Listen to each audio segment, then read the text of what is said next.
Unlike regular.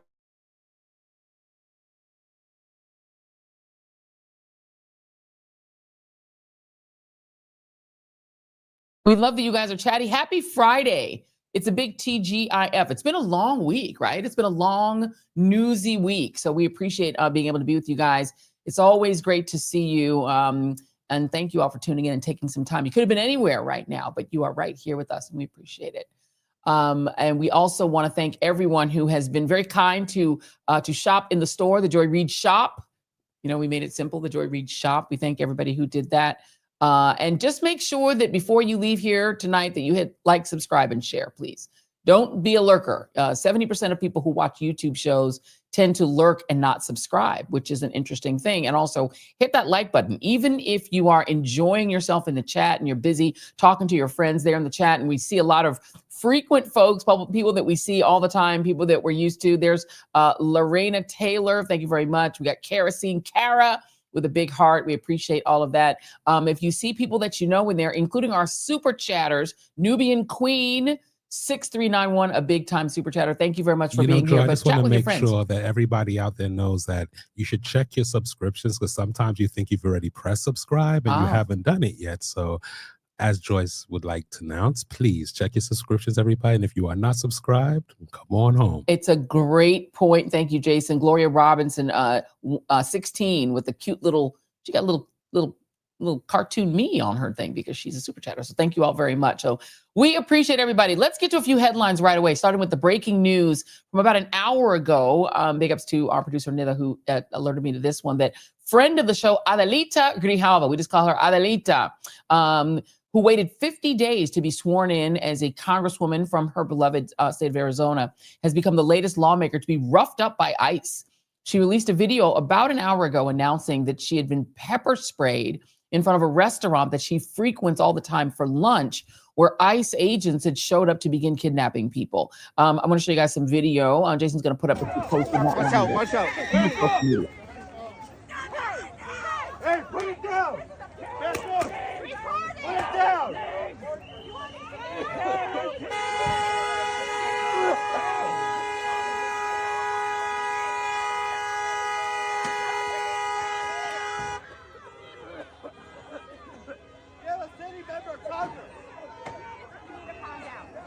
You guys need to calm down and get out. You need to get out. You need to get out.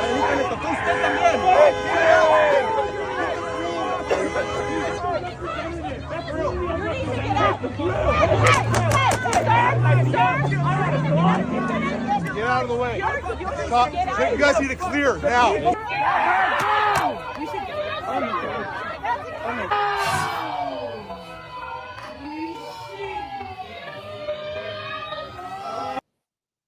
That is remember the United States Congress being pepper sprayed by federal agents. This is bizarre. We're going to keep an eye on it. We're going to reach out to Adelita Grijalva's team to make sure that she's okay. You'll recall that when a similar incident happened in Newark, New Jersey back in June, Congresswoman LaMonica McIver, who was shoved around by ICE, while she was trying to protect an elder member of Congress, she was then targeted by Trump's illegally appointed U.S. attorney out of New Jersey, Alina Habba, who's since been ruled unlawfully in her position. And Adelita is at least the third lawmaker to be roughed up by federal agents. You'll recall that California Senator Alex Padilla in California was forcibly removed from a Christie known press conference in July and forced onto the ground and put in handcuffs simply for asking a question. So it does seem that Representative Grijalva is okay, such that we've seen there, because she did post a subsequent video explaining what happened. But of course, again, we'll stay on top of this and give you guys any updates as they come in. Now, by the way, I will note that Mike Johnson, the Speaker of the House, took about 48 hours to swear in a guy named Matt Van Epps. He's the new Republican congressman from Tennessee after his election in that special election this week, Tuesday, in which he narrowly defeated our friend Afton Ben. So no waiting for him, just saying. He got right in. It's a strange, I can't wrap my mind around it either, Lorena Taylor. It is very hard to wrap our minds around what this is in America when lawmakers are not even safe from ICE. Here's some somewhat lighter news. Netflix, if you guys are Netflix subscribers, they're buying Warner Brothers. They're going to buy the assets of Warner Brothers that are the non-CNN assets. So they're going to get the motion picture assets. They're going to get the studio assets. They've agreed to this merger. Now, I don't know if you guys have noticed and been paying attention to the story that Skydance has been trying to buy Warner Brothers, and their repeated attempts to purchase Warner Brothers prompted Warner Brothers to go ahead and start accepting offers. They got an offer from Comcast. They got an offer from Netflix. They clearly don't want to be bought by Skydance because they've been pretty clear about not wanting Skydance to buy them. It appears they've now accepted an offer from Netflix, which would, it's interesting because if you go back and look at the history of Hollywood, one of the reasons these big studios were broken up was that at the time they were a whole monopoly. So, you know, if Marilyn Monroe signed to Warner Brothers, she not only worked for Warner Brothers and made pictures for them, as these called movies, they made pictures for them. Warner Brothers actually then distributed, and they owned the movie theaters. They owned everything. They owned the distribution, the production, the distribution and the production. That was the thing that was supposedly broken up, that we didn't want that kind of monopoly. Well, we're back to that. You know, Netflix is probably the least bad option for the merger, but this will mean Netflix, which produces content and is also the distributor, would then own a huge content library that they could then distribute to themselves. And there were a lot of worries that they would no longer put Warner Brothers films, you know, like Batman and everything else that they've got in theaters. They would only put them on Netflix, but they have vowed that they will continue to release films in movie theaters. Now, this isn't a done deal because, of course, the Ellisons, who are the Skydance people, are already whining about this and threatening to go to dad. They're going to go to diaper daddy Trump to see if they can still do the purchase that nobody wants. Nobody wants Skydance. I mean, and if they were to buy it and also acquire the CNN assets, which are going to be split off into a separate company, the nightmare is Skydance buying CNN and having CBS and CNN and putting Barry Weiss in charge of all of them. And then nobody could criticize Israel. It would be like an Israel criticism free world, at least on a big chunk of TV. But anyway, that's that story. But definitely the weirdest story today is the apparent identity of the man who left a pipe bomb outside the Democratic National Committee and the Republican National Committee headquarters back on January 5th, 2021. I want to play you guys just the start, not the whole like 12 minutes, but just the start of the FBI on January video 5th, 2021, between 7:30 and 8:30 p.m. when they were ginning up the case. Here it is. You can turn it up. On January 5th, 2021, between 7:30 and 8:30 p.m., an unidentified individual placed pipe bombs near the offices of the Democratic National Committee and the Republican National Committee in Washington, D.C. The FBI and our partners are renewing our call for tips from the public to help us identify the suspect. A reward of up to $500,000 is available for information that leads to the arrest and conviction of the individual responsible for this attempted attack. If you have any information, please call the FBI at 1-800-CALL-FBI. You can also submit tips online at tips.fbi.gov. The FBI's estimate is the suspect's height is approximately 5'7" tall. The suspect wore a face mask, a gray hooded sweatshirt, and black gloves. They used a backpack to transport each of the devices. They were wearing distinctive Nike Air Max Speed Turf shoes, which are black and gray with the yellow Nike logo. Fewer than 25,000 of these shoes were sold between August 2018 and January 2021. The first time the suspect is seen is at approximately 7:34 p.m. at the intersection of 1st Street and North Carolina Avenue Southeast. The person walks southwest on North Carolina Avenue, turns north on New Jersey Avenue, west on D Street, and then south on South Capitol Street. This footage of the suspect on South Capitol Street shows the person setting down their backpack, which is believed to contain one of the bombs at this time. Now, a lot of people in the chat saying they never saw the video. Neither did I. There are literally only 3 videos like that on the FBI's YouTube page. You know, the FBI has a YouTube page. Now, 2 of those videos are dated in January pre the inauguration, like January 5th to the 10th, something like that, which is weird, right? Because that video you'd think would have been everywhere. And one of the videos that I found on there when I went and found that video on their YouTube channel for the FBI was that there was one video that said there's new video, that there's new footage. And I've never really seen this footage anywhere. We used to ask when I was at Ms. Now, why haven't there been press conferences about this pipe bomber? Why has this case just sort of vanished and disappeared from the consciousness of the world, right? Because it's been an obsession among right-wing podcast world. For them, it's been an obsession, but in the mainstream media, it's a case. Chris Hayes would talk about it a lot. I would ask about it, but it really just wasn't talked about.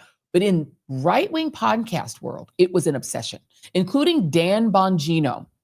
Dan Bongino, who's currently the deputy director of the FBI, but back when he was a podcaster, right? Before he was tasked with basically solving all of MAGA's conspiracy theories, he was making content like this.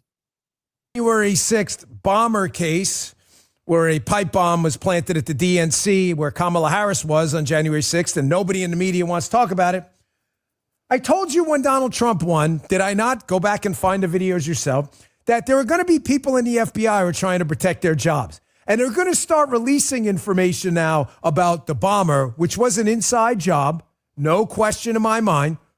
It was clearly some Democrat operative trying to stop Republicans from questioning the January 6, 2020 election. I told you insiders were going to start releasing information because they wanted to cozy up to the Trump team. And they were going to say, it's new video. How is it new video? Did you guys know when January 6, 2020 happened? It's not a trick question. These guys are confused. I'll give you a hint. It was on January 6th, 2020. But that's yeah. But years have gone by. It's January 6th now. 2025, I mean. That was 4 years ago. So how is this headline accurate? ABC News. FBI releases new video information in the hunt for January 6th pipe bomber. How is it new video? How is it new video? That was in January of 2025. That's when that other piece of video came out, right? This is before Dan Bongino was named deputy FBI director. He was actually named deputy FBI director in February. And again, his job was to like solve all of MAGA's conspiracy theories. Jason, can you put up A2 again? Because I just want to put up his picture one more time. January 5th. I'm sorry, A2. Oh, no, we don't have to. Oh, right. We don't have A2. Do we have a still? No, we don't. Okay, never mind. There it is. They're like, that's the guy, right? That's supposedly him. Now, when he was named deputy FBI director on February 24th, Dan Bongino, we're going to play A4 real quick. He got right to his work. Here it is.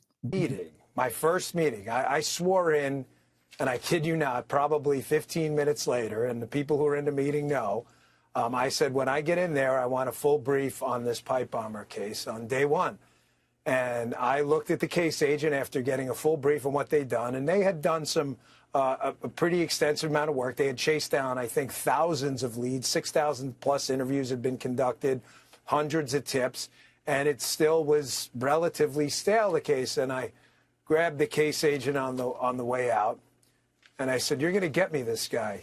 You're going to track this guy down, and you're going to find him. You're going to get me this guy. I want him. And that started what's been almost a 9-month operation right now to make sure that we could get full accountability and transparency to the American public and find this guy. And today we did. Okay, so Bongino is a podcaster who's obsessed with two things, the Epstein files and this bomber. And he's saying when he was a podcaster that he's sure the bomber is a Democrat operative. It's some sort of Democrat who's trying to undermine the Stop the Steal movement by placing these bombs at the DNC and the RNC. But he's quite sure this person is a Democrat operative, as he says. It's Democratic, but you know what I'm saying. And it wasn't just him.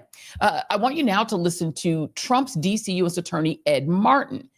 move fast enough for me too. Like I wanted things to move faster, right? We open an investigation. It seems to take forever. You know, one of the investigations we've reopened and put energy into is the pipe bomber. You know, a pipe bomber, it's insane. It's insane that in the greatest country in the world, we have 2 pipe bombs at our 2 largest political parties. We don't know who it is. It's insane. And I will say, Bongino and I have hyper, you know, put focus and resources on this, and they got a bunch going on.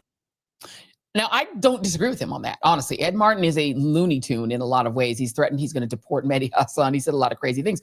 But that he's actually right about, because I've agreed with him on that it is wild to me that the FBI figured out who the 9/11 hijackers were within like weeks. It wasn't long before they had all their names, photos, their history of taking flights. They were disintegrated too. Correct. They managed to get them all.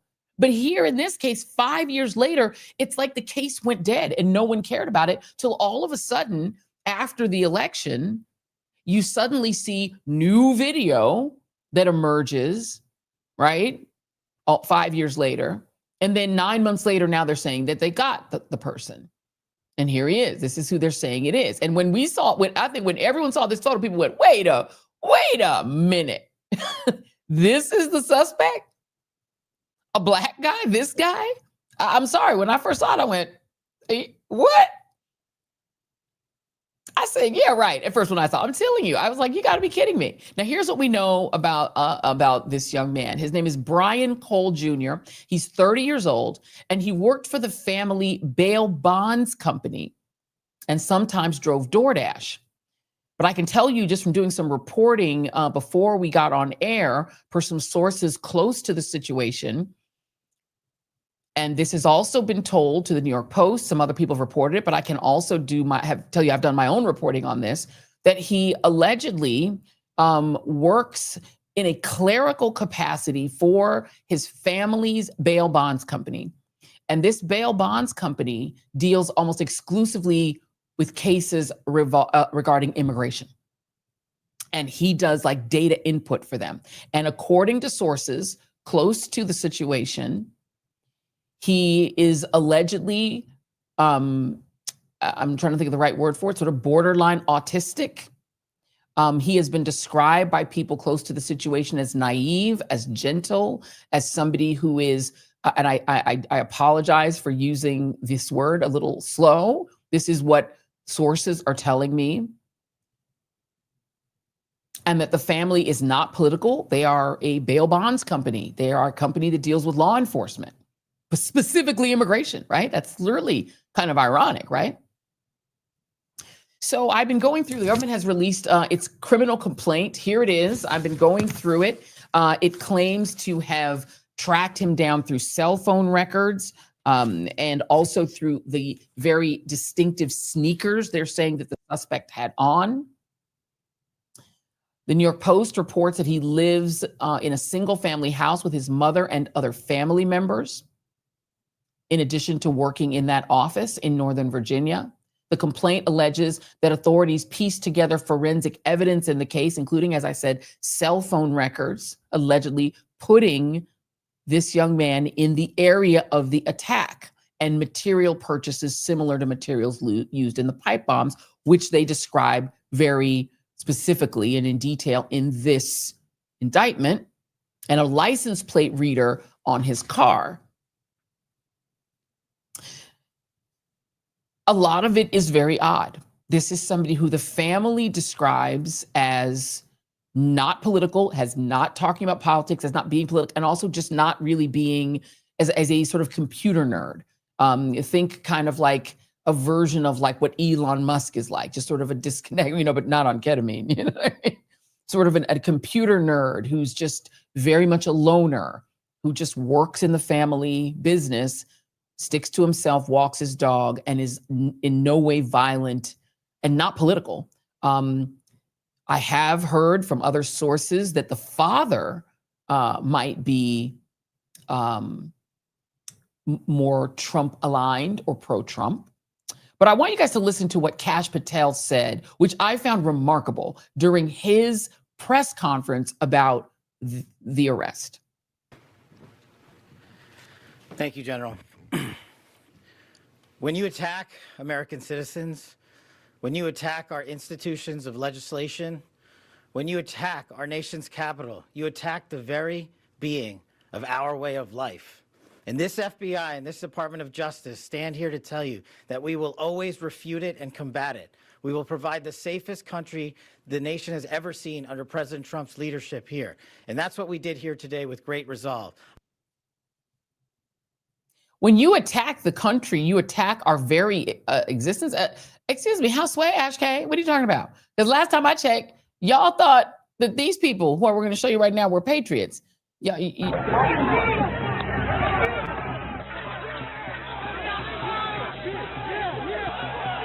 Multiple capital injuries. Multiple capital injuries.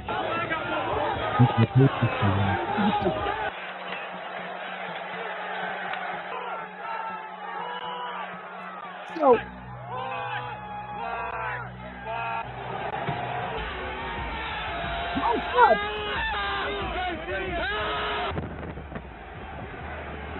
has said those people are patriots. So now you're saying the guy that you're alleging planted 2 unexploded pipe bombs, attacked the very heart of our democracy, but those people were patriots. Trump pardoned all the people that you just saw in that frame that were actually arrested for actual violence, including some sex offenders. So I'm trying to figure out how MAGA is going to deal with the disconnect and the cognitive dissonance and the new information that CNN has discovered about this suspect. Here's A9. Uh-oh. Accused DC pipe bomber told the FBI he believed the 2020 election was stolen. Oh, what a complex web we've woven. To review, Dan Bongino, as a podcaster, said that there was a cover-up in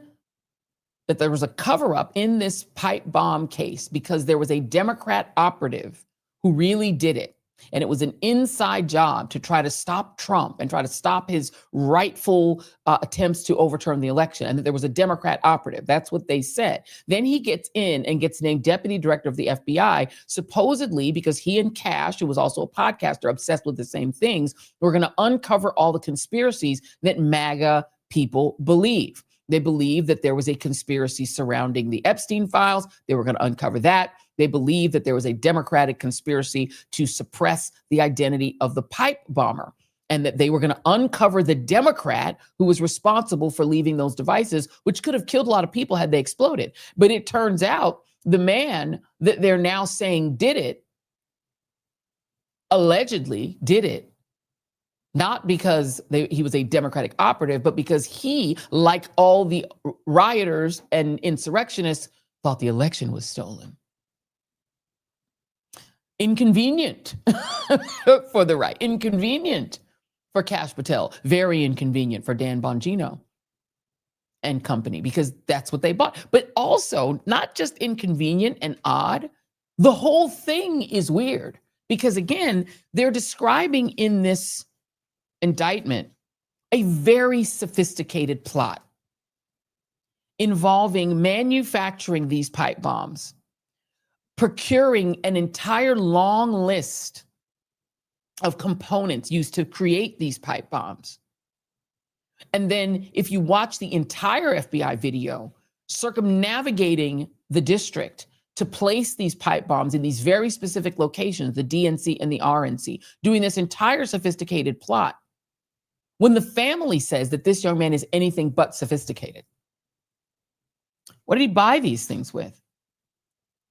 I'm just saying that the sources all around this, all around it, those who have spoken with, the New York Post, as they spoke with a family member.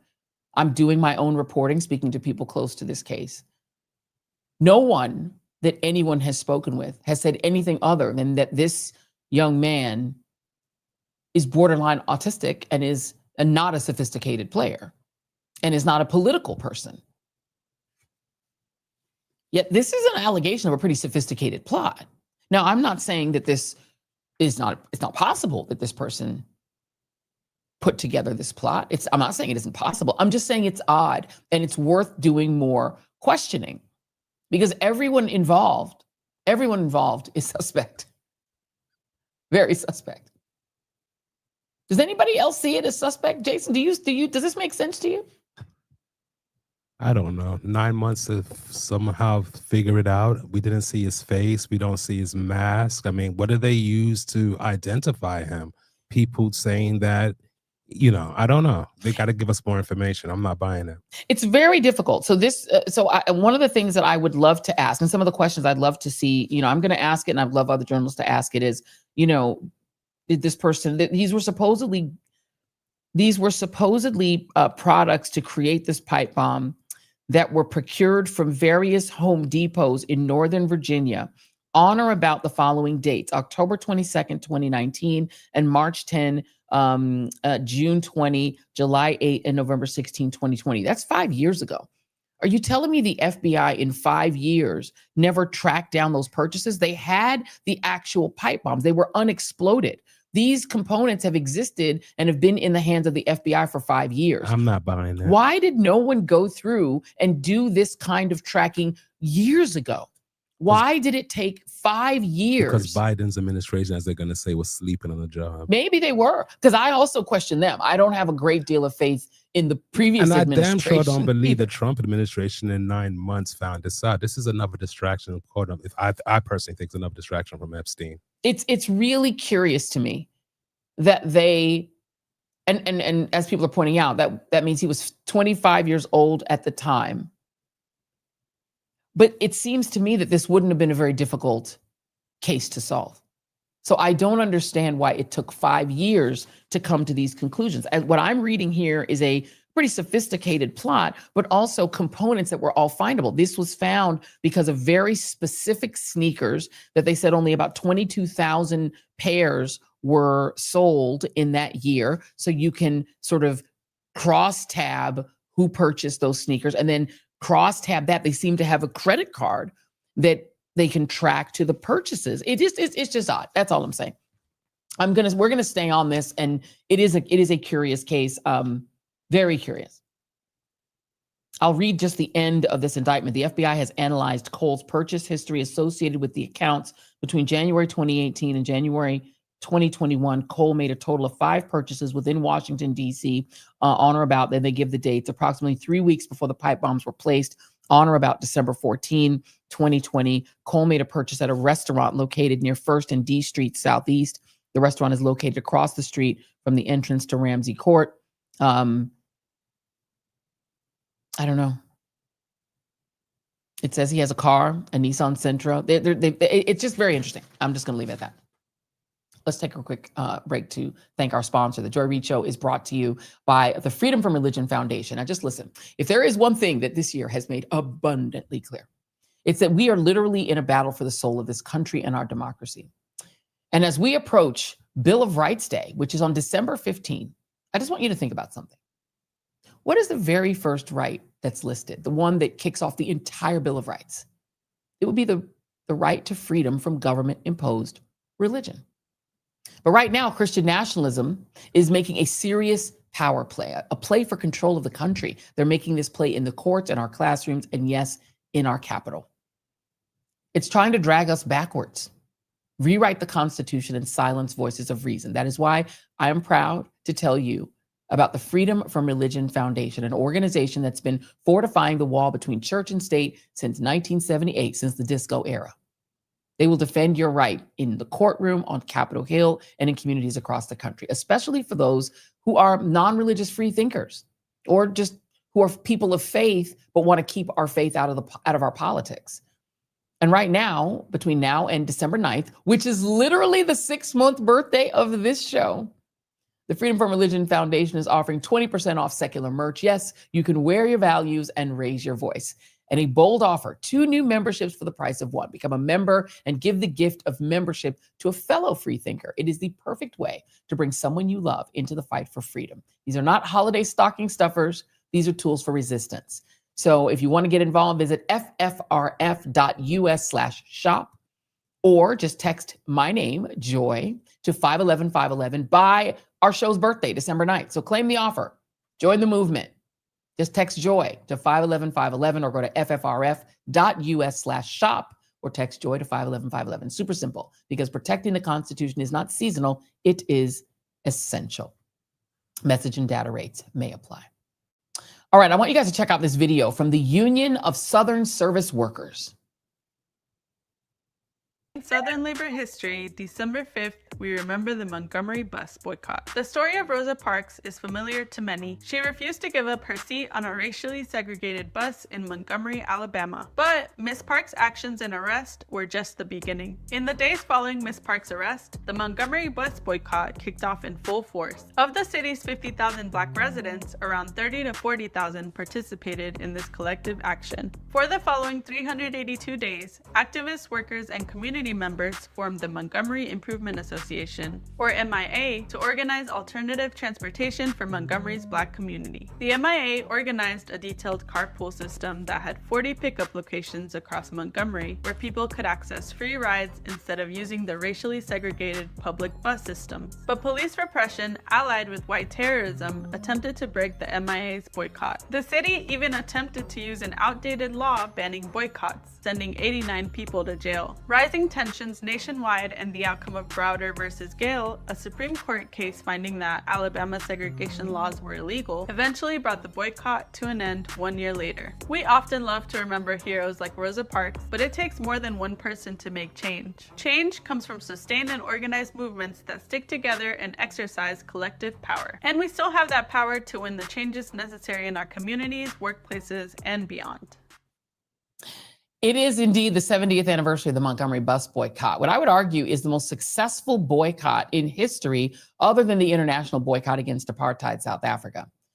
It was a boycott that literally shut down the bus system in Montgomery, Alabama, to the point where the Alabama government threatened lawsuits because they literally were being shut down financially and economically. It was an incredible boycott that actually taught us something about the use of power. And I think it is a lesson that could be reapplied to today. And joining me now to talk about our present day boycott movements is our friend LaTosha Brown of Black Voters Matter Fund. Thank you for being. I just always am getting LaTosha to come back and hang out with me. We live in the same city, so I'm like, you know what? I'm just gonna put her on TV like every week. That's because we have fun, and I like it better on the Joy Reid Show. Thank you. We don't need Ms. Now. Let Ms. Now do her thing. No, let them do them. Talk about this anniversary, what it means, and what can we take from it, from what the activists did in Montgomery. You know, in the Montgomery Bus Boycott, a couple of things. One, I don't know if people understand, you know, when they were, well, let me say, with the We Ain't Buying It campaign, people were asking us, why are you only doing 5 days? That you're only doing 5 days. So that's not enough time. Well, let me tell people what the Montgomery Bus Boycott actually was only supposed to be 1 day.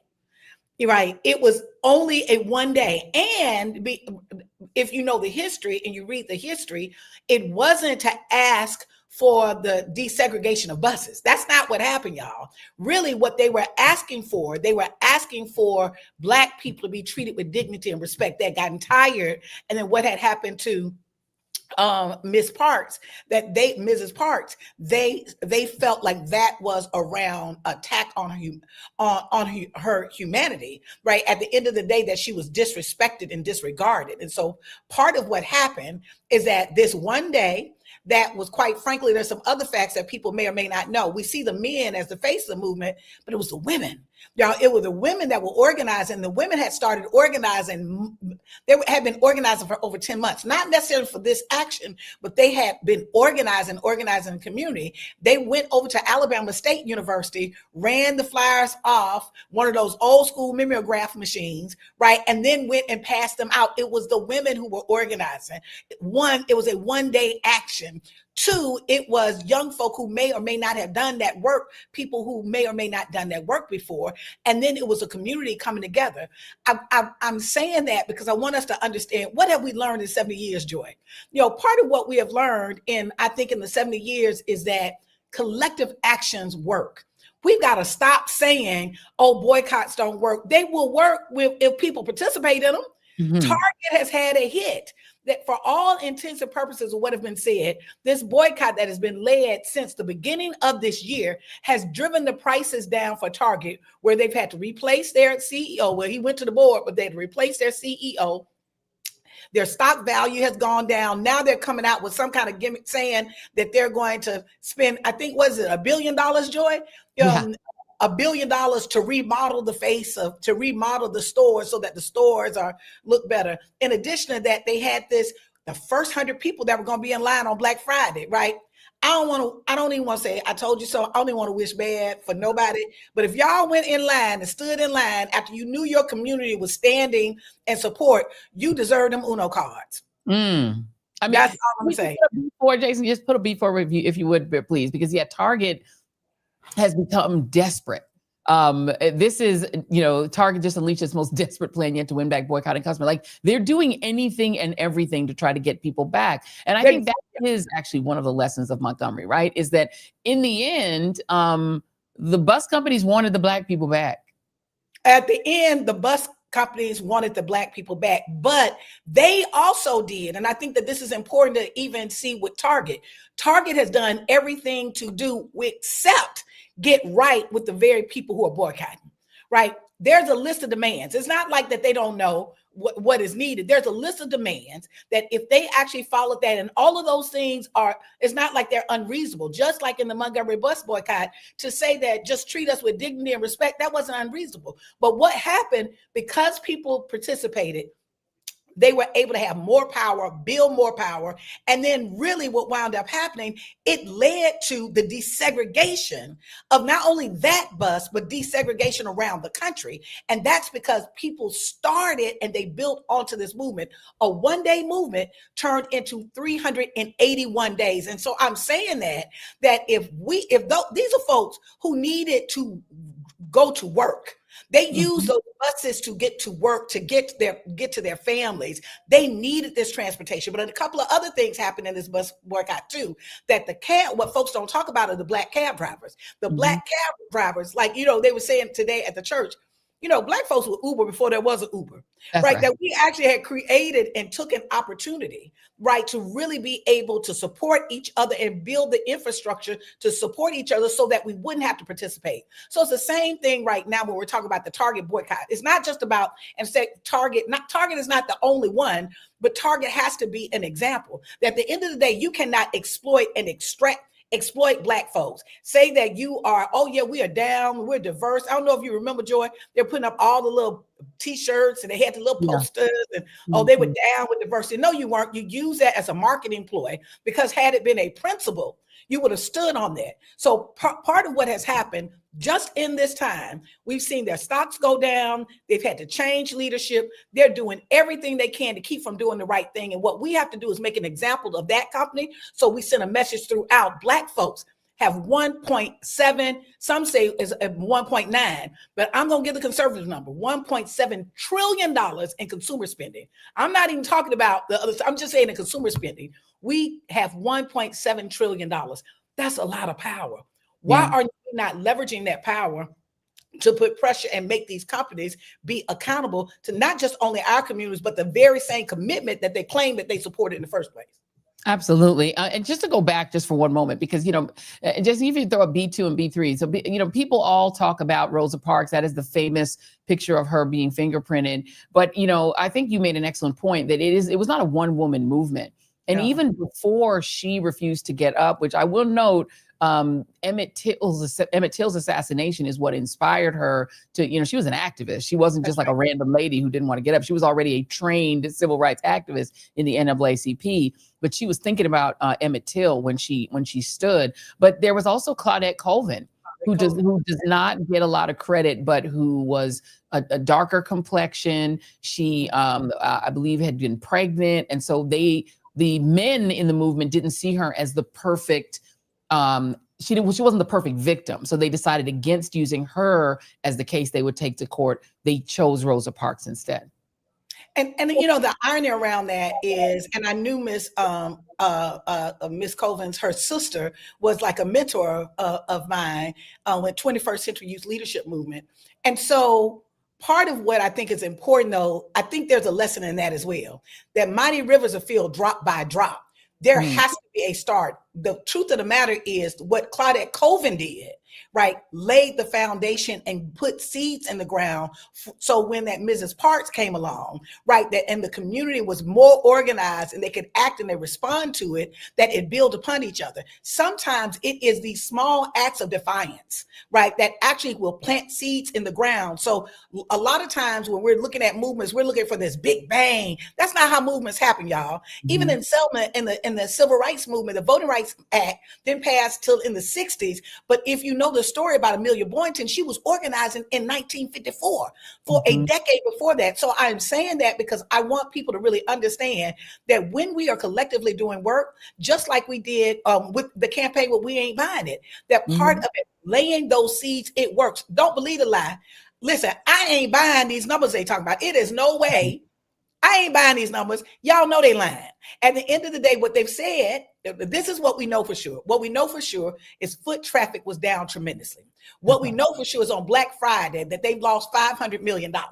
That ain't no small pocket change. And that was just as one of the blackout says, and I love this phrase, this was just a warning shot, y'all. This wasn't even with everybody on board to really, but we did touch 40 million engaged. We had 40 million engagements all across the media, all across everywhere. There were 1,600 stories, including thanking you, Sister Joy. You were one of the first to actually lift up this campaign and so that we could get the word out.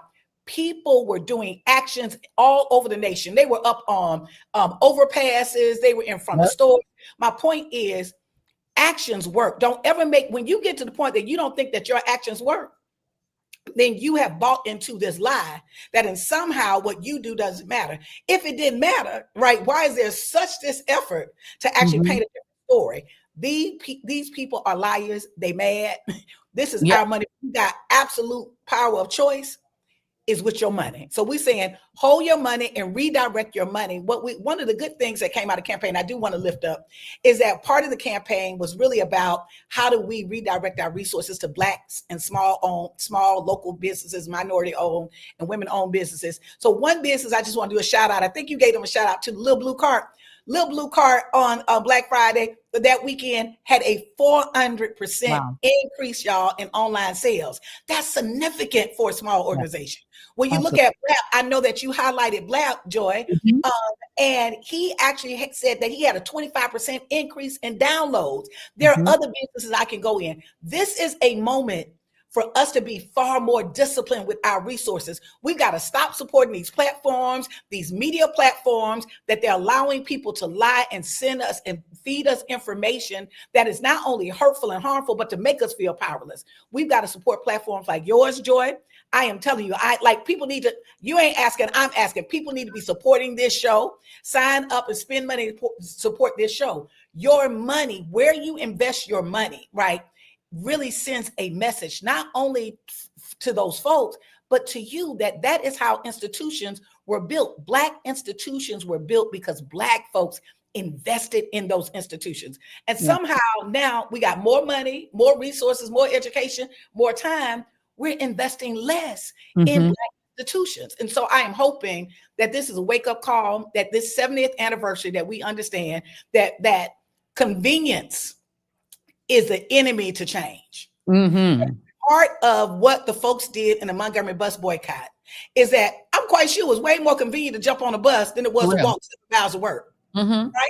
Right. But our folks literally made that sacrifice because what they wanted is systemic structural change. And so we've got to move beyond this idea of getting what is convenient and ordering online or with companies that we know have not stood with us or have backed away from DEI. Because I hope anybody got an AT&T.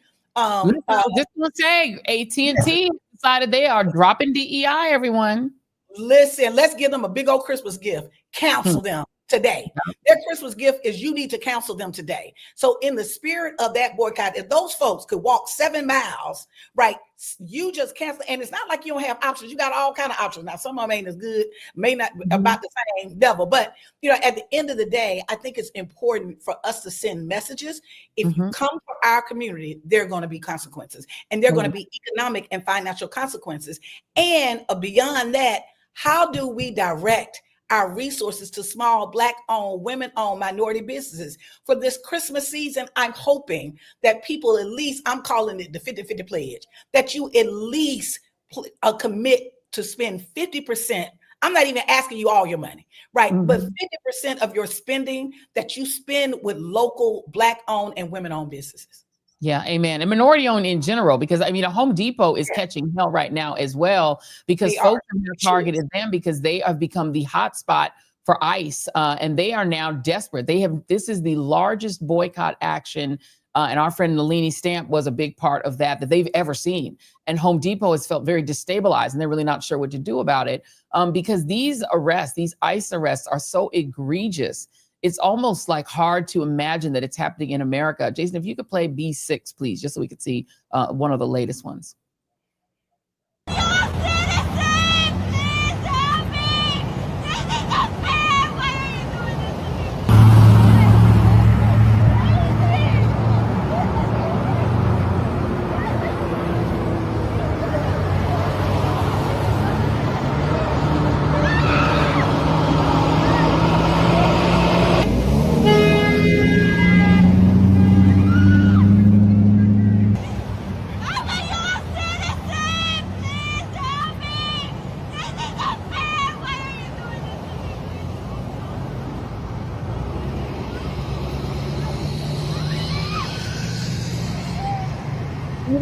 When I do that, all I can think of is, if you ever wonder what slave catchers looked like in action, that's what it looked like.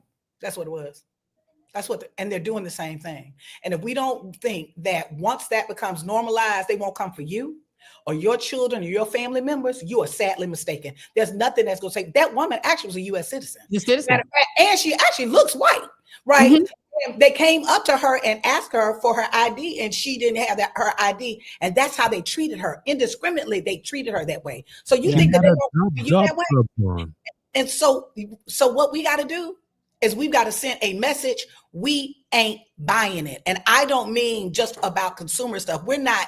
All that is inhumane. What is happening right now, and as our response, we're going to just continue to operate like it's not.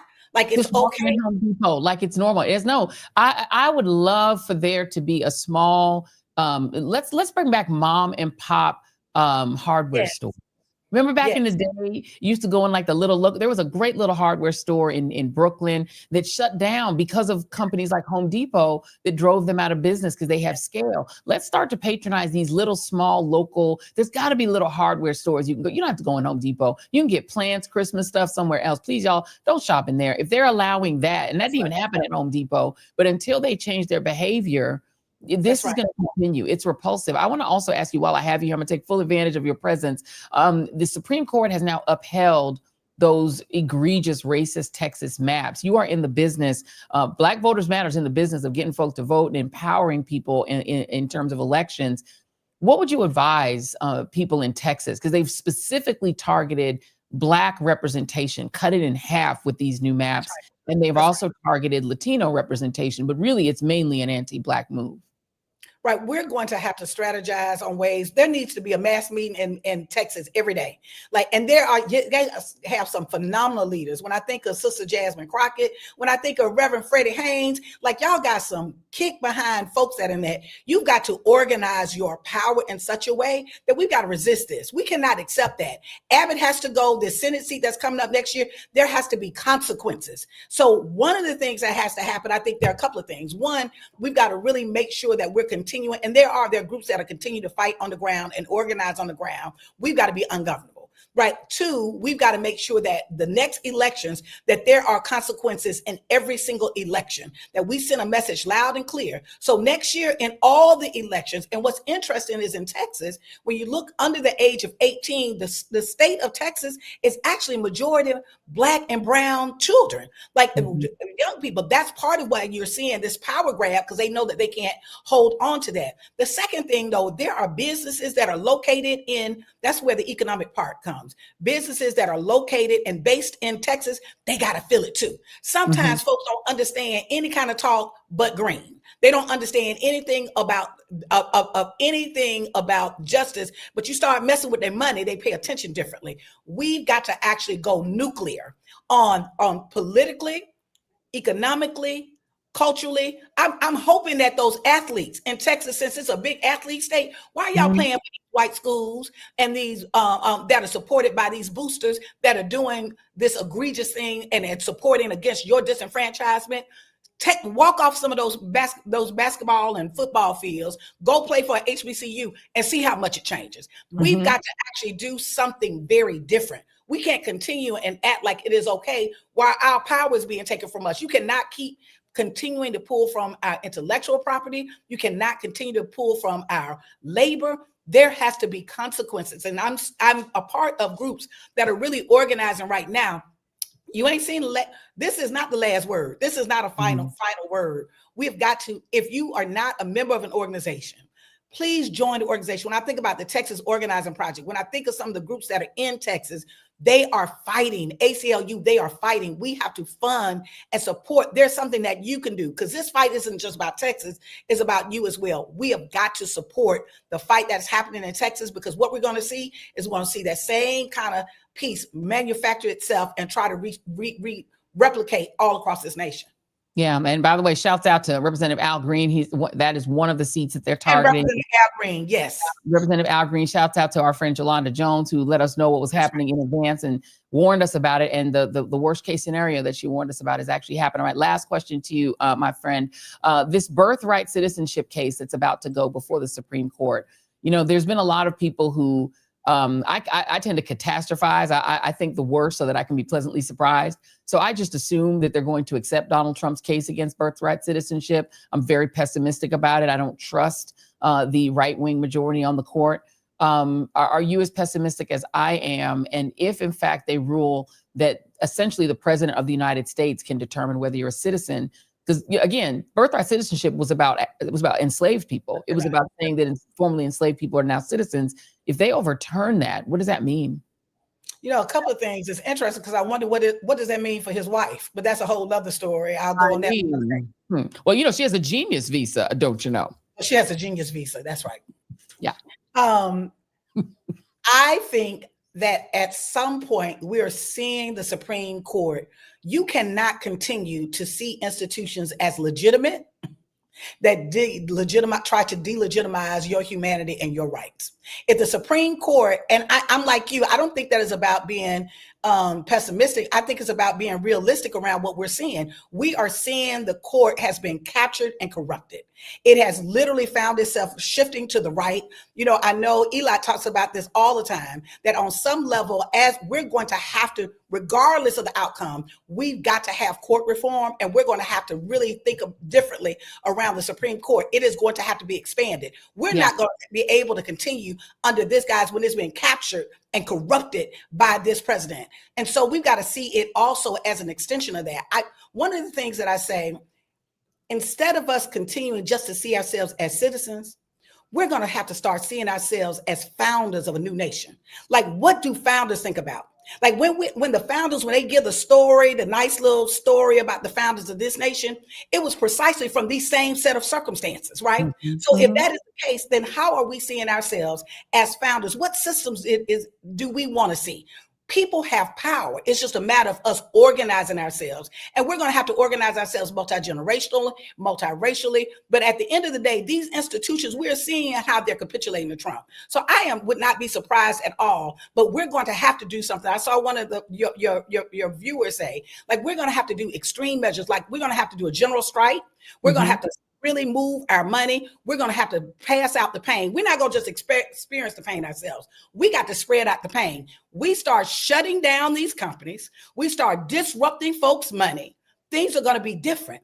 That is really what Dr. King, if anybody listens to Dr. King and his last speech, we know that I've gone to the mountaintop and we know that part. We know the last 2 minutes. It was over 40 minutes long, y'all. Mm-hmm. And what he talks about really in the course, most of the speech was really around, it was an economic protest. That part of the reason why he was in Memphis, it was really around an economic protest around the sanitation workers. And that he talked about how we were going to have to really deal with the capitalism in this country. We can no longer continue to act like it's going to be okay, because it's not going to be okay. It will be okay when we really step up, shift the way that we are operating, and understand that convenience will kill change. So we got to move away from convenience and start thinking about, what is the kind of change that I want? What's the vision that I want for America? What are the systems that are going to give me what it is that we need, and build coalitions so that we can do that? But one, we've got to stop this authoritarianism. Every single election, because we don't know how long we're going to have elections that we can even have access to. We're going to have to shut them down politically by voting, and we're going to have to shut them down with our dollars, and we're going to have to shut them down eventually with our labor and our intellectual property. And that is a mic drop. LaTosha Brown, she will drop a mic now, y'all. Listen, I appreciate and I love you. Thank you so much, my good sister. Thank you for being in the fight always. Black Voters Matter Fund.org, you all, if you want to do some giving and give something great in the holiday season. Thank you, LaTosha. Thank you, my sister. I appreciate you. All right, there it is. Y'all have your charge. Give love this Christmas Day. You don't have to give a whole bunch of stuff. You don't really have to. People don't need. They need love. Maybe give them that. So this is where we are. The Supreme Court has agreed to hear a case on whether or not the President of the United States can rescind people's citizenship based on when they were born, when it is very clear in the 13th, 14th, and 15th Amendments that if you were born here, you're a citizen. But they're going to upend the 14th Amendment, and I do believe they will, and limit birthright citizenship such that the President of the United States can determine who's a citizen and who's not. Perfect. Let's get some good news in. I think we need some kind of good news. A federal grand jury in Norfolk, Virginia, has refused to indict New York Attorney General LaTosha James for alleged mortgage fraud. That ruling came in on yesterday. They rejected the Department of Justice's attempt to refile the case just 10 days after a federal judge dismissed an earlier case based on the unlawful appointment of the U.S. attorney in the Eastern District of Virginia. Federal prosecutors failed to convince a majority of grand jurors to approve charges that LaTosha James, Attorney General James, misled a bank to obtain favorable terms on a home mortgage. According to sources, the grand jury's return of a no true bill in the case marked an extraordinary rebuke by average citizens of the Department of Justice's attempt to bring charges against the sitting Attorney General of New York simply because Donald Trump hates her, because she prosecuted him successfully in a civil fashion for his fraud against her state. So far, the regime is 0 for 0. They're 0 for multiple attempts at political retribution prosecutions against people who Donald Trump doesn't like. Now, in the not so good news, I want to take a second to just review a timeline, if I could, of the boat strike war crimes. A select group of senators have now gotten the opportunity to be briefed by Admiral Frank Mitch Bradley, who met with the leaders of the Armed Services and Intelligence Committees in the House and the Senate to discuss the September 2nd attack, in which the Navy SEAL officer with decades of experience, who now leads the U.S. Special Operations Command, reportedly approved a second strike against a Venezuelan vessel that allegedly, they're saying, carried drugs and cartel members after a pair of survivors survived the first missile strike on the ship. Now, as you can imagine, how the senators absorbed what they heard from the admiral largely depended on their political party. And with that, here is Arkansas Senator Tom Cotton. I want to thank Admiral Bradley and General Kane for coming to brief about the strikes on September 2nd, which were righteous strikes. These are narco-terrorists who are trafficking drugs that are destined for the United States to kill thousands of Arkansans and millions of Americans. The first strike, the second strike, and the third and the fourth strike on September 2nd were entirely lawful and needful, and they were exactly what we'd expect our military commanders to do. What exactly did you see in terms of the video of the second strike? Were there survivors? I saw 2 survivors trying to flip a boat loaded with drugs bound for the United States back over so they could stay in the fight. And potentially, given all the context we heard, of other narco-terrorist boats in the area coming to their aid to recover their cargo and recover those narco-terrorists. And just like you would blow up a boat off of the Somali coast or the Yemeni coast, and you'd come back and strike it again if it still had terrorists and it still had explosives or missiles, Admiral Bradley and Secretary Head said that exactly what we would expect them to do. Did Jack said it's one of the most disturbing things that was Senator Tom Cotton. Stay in the fight. There was no fight. What fight? It was a one-way fight. They were having missiles dropped on their heads while they're in a boat. There's no fight. But Tom Cotton, who is a military veteran, is pretending that there's some kind of war taking place in the Caribbean and they were in the fight. That is a complete lie that he told in front of members of the media who did not say, what war are you talking about, Senator? Stay in what fight? How are you in a fight when you're having missiles dropped on you? There was no fight. Anyway, here's the reaction of Adam Smith, who is a member of the United States House, and he is on the Armed Services Committee. Here's Adam Smith responding. The strike, you could clearly see the 2 people on the boat. And they weren't calling, radioing in, anything like that? I mean, if they had a radio device on them, it must have been really small, because it sure wasn't apparent from looking at the video, and they certainly did not appear to be signaling to anybody. Can you square that with Senator Tom Cotton saying that they were trying to flip a boat that was loaded with drugs over, that was bound for the United States? Is that what you saw? That's patently ridiculous. I mean, that's not true in your view. Gosh, Admiral Bradley didn't even pretend that was the case. There was no way they were turning this boat back over. The boat was completely disabled, and Admiral Bradley admitted that. It was drifting with the current. It was going to go wherever the current was going to take them. And I don't know, I didn't see all 48 minutes between the first and second strike, maybe for the first 10, but it appears that the boat was split at least in half. I mean, there was this tiny little bit of the bow that was still, capsized. They weren't trying to flip anything over, first of all. Second of all, there is the claim that the drugs still could have been there. There's no real evidence of that. You see the first strike, boat's on fire, flips over, maybe in that tiny portion of the boat. But that's speculation, and it certainly wasn't clear from the video. So we've gotten some really interesting nuggets of information from these interviews. Information nugget number 1, 40 minutes between the first strike and the second strike, meaning they dropped a Hellfire missile on this boat. And then 40 minutes later, as 2 people were clinging to the boat, they dropped a second missile on the boat to kill the 2 members. But Tom Cotton didn't say there were 2 strikes. He said there were 4. He said the first strike, the second strike, the third strike, and the fourth strike. So now we're finding out they were bombing the hell out of this boat. At least that's what these 2 senators, if you combine what they're saying, are discussing. Then you've got Congressman Smith, Adam Smith, saying it didn't look like they were radioing, because the new excuse that the Hegseth team is trying to use is that, well, they were going to radio for help, and there was going to be another boat that was going to come along that would then be like a fighting boat. And so we had to stop them from doing that. And that's why we had to strike again, because they were radioing for help. Help from who? Who was going to come? Someone from the Venezuelan military?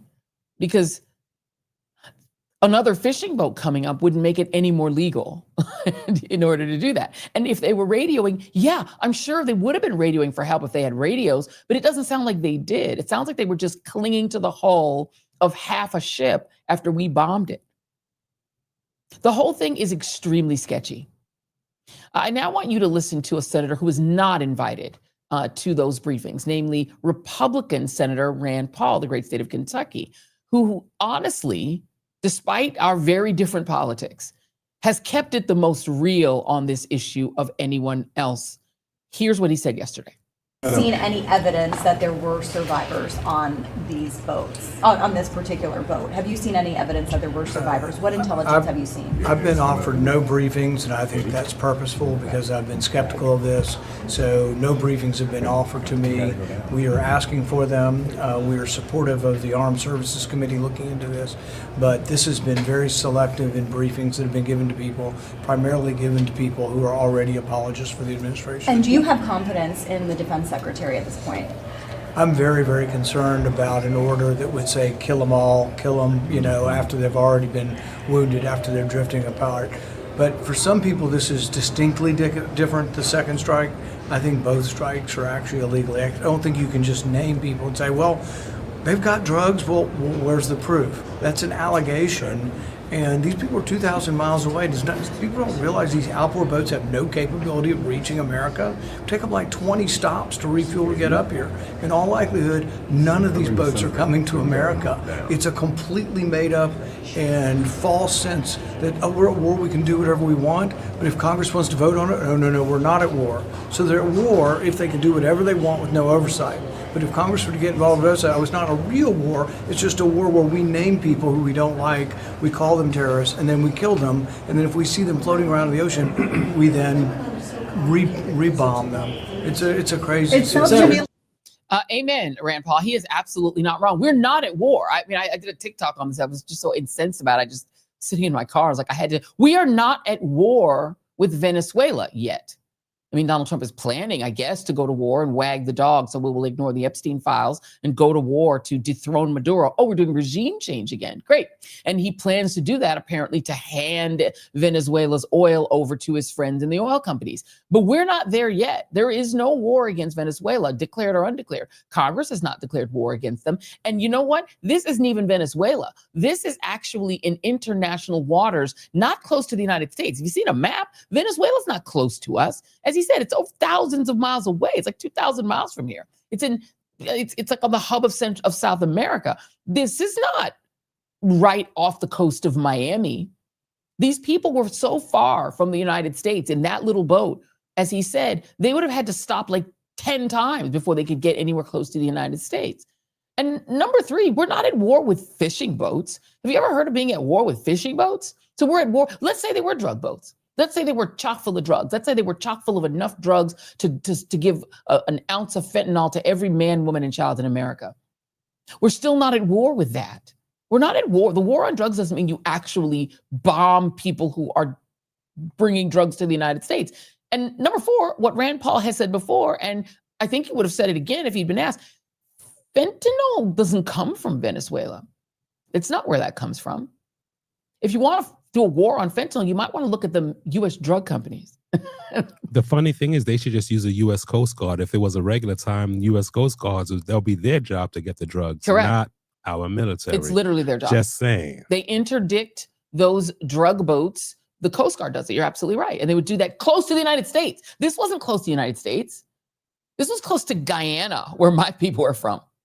It's not close to here. They're much closer to Guyana than they are anywhere near the United States. And even if they were carrying drugs, even if they were literally the captain and co-captain of the cartel, it's illegal to kill them extrajudicially.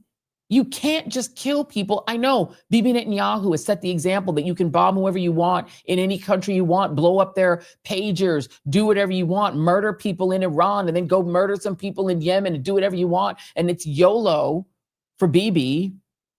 But it's actually illegal. And it's also not only against international, it's against US law.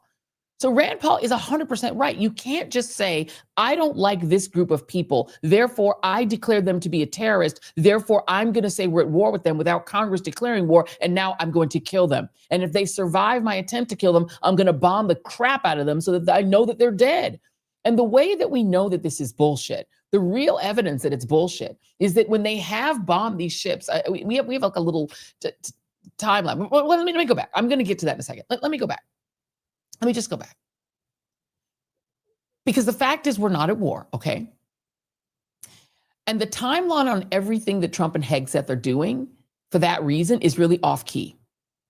It does make you wonder if when on September 30th, when Hegseth demanded that every single general, admiral, and commander and their chiefs of staff, they had to come to Quantico to hear him and Trump give a speech.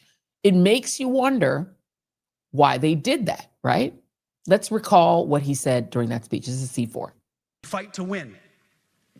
We unleash overwhelming and punishing violence on the enemy. We also don't fight with stupid rules of engagement.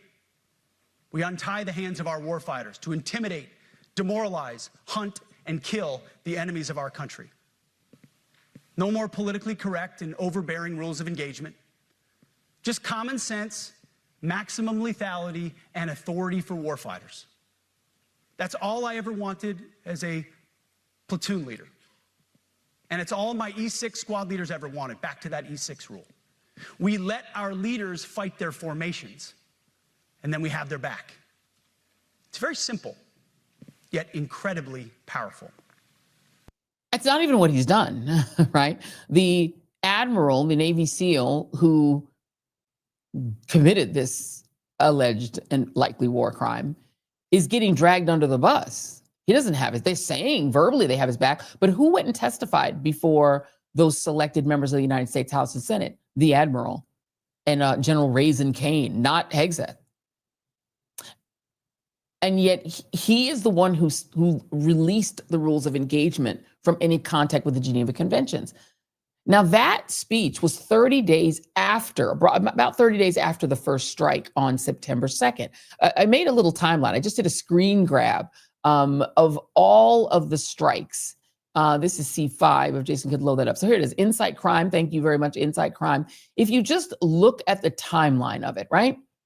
The very first strike, as this thing is going to start to scroll, is on September 2nd.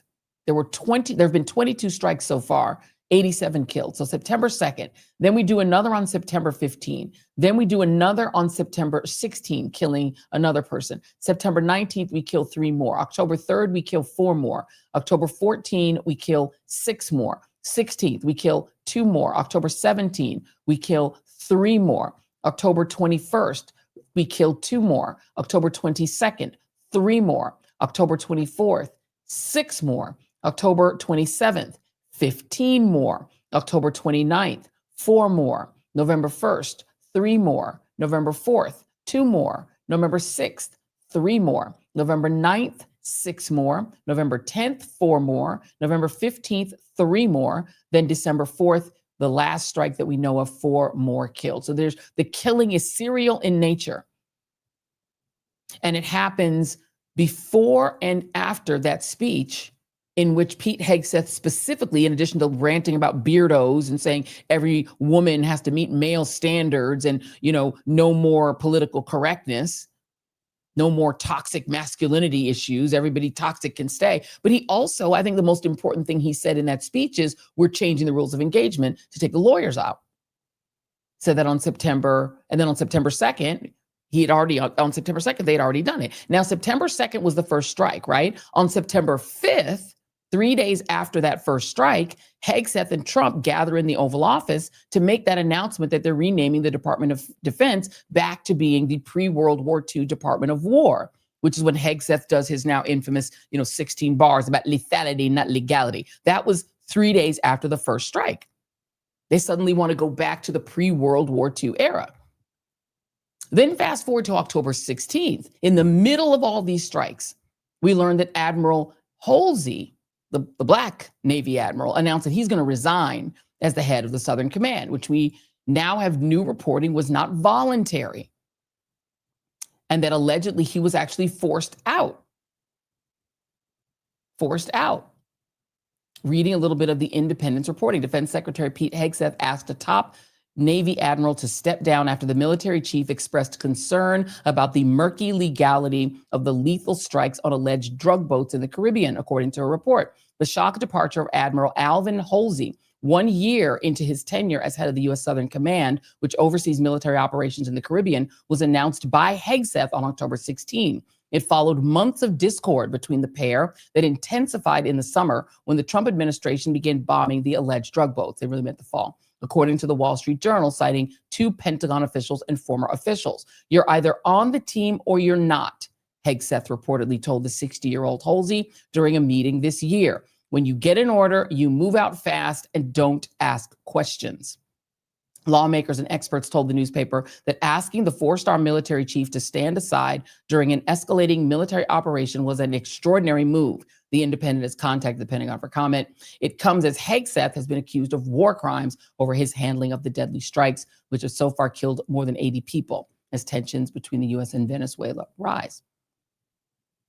And the Pentagon is, of course, calling that report fake news, but you really got to wonder, with Hegseth saying on September 2nd that he watched the strikes and then claiming he didn't watch the strikes, and the initial reporting that Hegseth gave a kill them all order, which Admiral Bradley apparently told lawmakers was untrue. There's a lot to unpack here.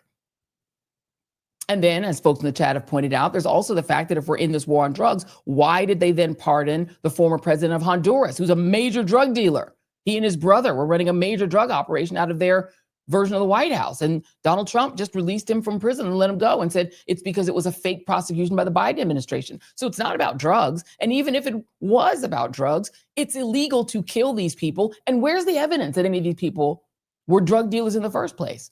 No one has released names of the people who were on these ships. No one has released any evidence of what these people were doing. And again, even if they were drug dealers, it is illegal to kill them. You're supposed to interdict them and then arrest them and then try them for drug dealing, if that's what you believe they're doing, even though they're not even in the United States. I'm not sure how you would do that either. But leaving all of that aside, let's just get back to these legal issues that this regime is facing. And they are many. In addition to this seemingly wholly illegal operation that they're running out of the Pentagon, you then go over to the Department of Justice, and they also seem to be running an entirely illegal operation in which they are naming people to be prosecutors without going through the proper channels, going through Congress, going through the real process. And then those people are indicting people, even though they themselves are illegally appointed. So they're running this shoestring operation where Donald Trump says, indict this person. They appoint some weirdo into the position who's not even qualified and has no business and is not even legally appointed. And then they impanel a grand jury and do a quickie indictment that then gets undone as soon as the person challenges the indictment, and then a real judge and a real grand jury are in place. This is a mess. This administration is a mess. Everything they're doing seems to be completely on the wrong side of legality. But for Pete Hegseth, it's on the right side of lethality. And he cares much more about lethality than legality. They're operating as if you just put a bunch of like high school students who never go to class in charge of the government. Nothing makes sense. Nothing they're doing is according to the rules of the law. And they don't seem to care about the Constitution. They just feel completely liberated and free to do whatever they want. But here's the problem. They're not actually free to do whatever they want. And the reason that conservatives and right-wingers and Fox are so angry at those 7 House and Senate members for doing their Don't Give Up the Ship PSA, which now seems like really prescient. Don't give up the ship. They're literally like talking to Navy men, which is who did the strikes. Like they knew that they were doing illegal shit. What people need to understand is, as powerful as the Nazis were in Germany, they got prosecuted eventually. And as powerful as those ICE goons seem to think they are not out of the reach of the law. And the law has a long memory. And if you are kidnapping US citizens on the streets and abusing them, or disappearing children, separating families and making the kids disappear or the mom disappear, you are not forever out of the reach of the law either. You're acting with impunity. You think you have impunity, but you may or may not have impunity. And the same thing goes for this United States military. Any member of the United States military who is violating the law on the assumption that you are completely out of the realm of consequences because Donald Trump will take care of you, you don't understand the law, nor do you understand Donald Trump. It is going to be very interesting to see, to circle back to the case that we started with, whether now that, well, once MAGA gets the sense that this alleged pipe bomb guy was on their side and believed the election was stolen, is he subject to the blanket pardon? Michael Smerconish asked this question on his radio show this morning. Donald Trump pardoned everybody that had any association with the insurrection that was a believer in the election being stolen. They'll pass on a brother. Alleged brother. But could his attorneys go into court and say, he pardoned everybody that had to do with January 6th? And what people, as somebody in the chat has said, people are acting like Trump is going to live forever and be in power forever. His cankles and bruised hands say otherwise. His sundowning says otherwise. And I think what Republicans need to understand across the board, whether you're in the Pentagon or the DOJ, or you're an ICE agent running around in your, far too small flak jacket and your little mask over your face, if you honestly think that you're going to get away with it forever, you don't understand karma either. And eventually, I know it doesn't seem like it, but Washington will change hands. Washington will change hands. The Department of Justice will change hands. And there will be someone else in charge of the adjudication of the law. And the only people who will be completely immune to consequences will be Donald Trump and any other previous president. Donald Trump is styling himself that he wants to have Barack Obama arrested. Good luck with that, buddy. You did the case that said presidents are completely immune. Barack Obama's finally a king. Barack Obama's a king too. He's your fellow king. You can't prosecute the black guy. Not that one. And so all of the people who are doing crime for Donald Trump need to understand he won't go to prison for these crimes. He's likely going to get away with everything and go right into the hands of the devil, a free man, when he finally descends to get his just reward. But you might not. Joining me now to discuss all things legal is somebody that you all might love and remember from broadcast TV and cable and streaming. Judge Glenda Hatchett. She's not at her desk right now. Oh, okay. It said that she is ready. She set it up. Hold on. Oh, there she is. Oh, okay. There she is. We're going to make sure that she's seated before we invite an empty chair on. Okay, here we go. And boom, there she is. Hey. How are you? It is so good to see you, Judge Hatchett. She's celebrating 50 years in television. I have to show you my shirt, though. Please, can I just show you my shirt? Yes. I love it. Vote like our lives depend on it, because clearly they do. Clearly they do. Yeah. Can we talk about this just for a moment, because you're saying, people and I didn't get to hail up the Emmy-nominated show, The Verdict, with Judge Hatchett. I want to make sure I let everyone know that 25 years, you've been in this business a long time, but you're also a practicing attorney, women's health advocate. You've done all the things. But as an attorney, what do you make of the seeming freewheeling way that people involved in the Trump regime in all facets seem to be at least skirting right up to the idea of committing crimes, thinking they'll never pay for it? I think that there's a lack of check and balances anymore, quite frankly, Joy. And until we get back to that, which is the fundamental basis of the Constitution and democracy, because if there are no checks, then there can be no accountability. And that is the bottom line on this. I mean, I just really believe in that firmly.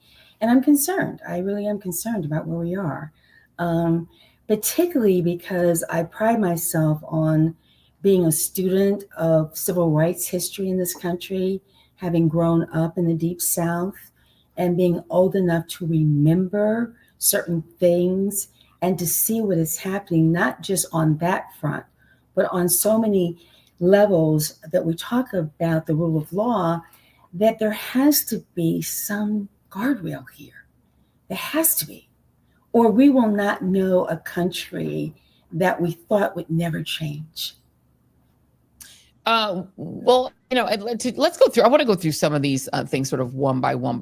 Sure. Because the boat strike thing strikes me as a combination of like the lead up to the Iraq War, combined with just straight up sort of, Bibi Netanyahu style war crimes. It's so horrific, but there's been so many. They're doing this almost 2 and 3 times a month. And I want to play for you some journalists inside of the Oval Office attempting to clarify this situation. Jason, this is C7 about who was responsible for it.